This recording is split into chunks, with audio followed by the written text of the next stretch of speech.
no, no, no, no.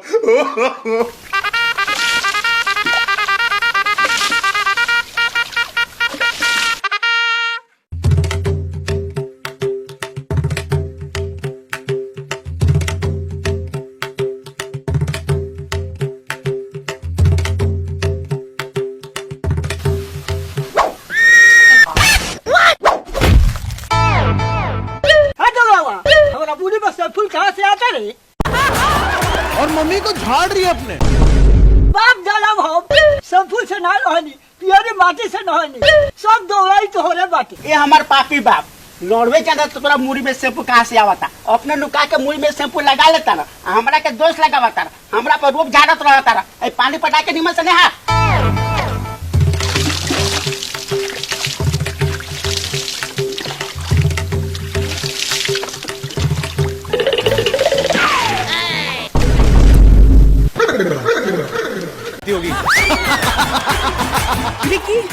बाबू चोर कौनो ना, इस साला पैदार बन अठिए चोर बा, वे तोरा माथा में शैम्पू धरता, तू बा कहने काड़ी नेहा तो ले ओकरा के हमरा के धोबी के कपड़ा लेकर धोए द।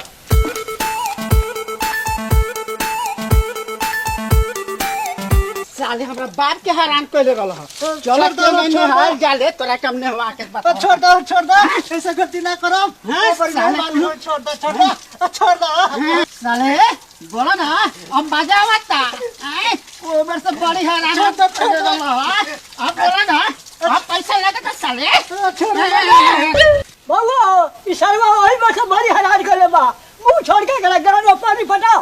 बाबू तू जाके कपड़ा बदला तैयारी होकर इस साले का हम सबक सिखावा तानी। छोड़ दो ऐसे बूढ़ के हैरान कर यार। छोड़ दो गलती ना करो ये तरह मारा हो और बाप रे बाप छटका दे बका हो।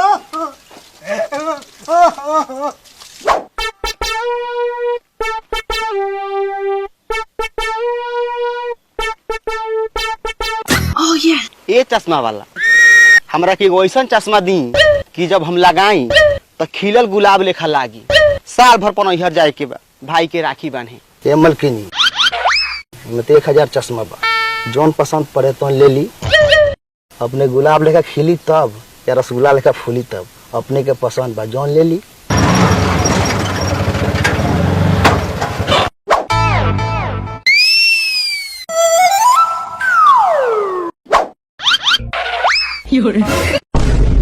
धराई पैसा बिहान सबरे टाइम से चलई हो। ठीक बा भौजी।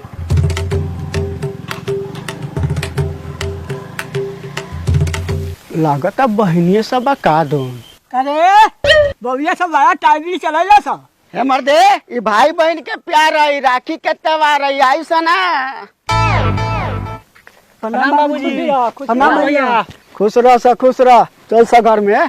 भैया नहा धोवा ले बड़ा, चलो पहले राखी बांध दी। हाँ हाँ ये तो हमार सौभाग्य बा कि तोनी ऐसा बहिन बा हमरा, बांध से बांध राखी बांध के पूरा बांध भर दे।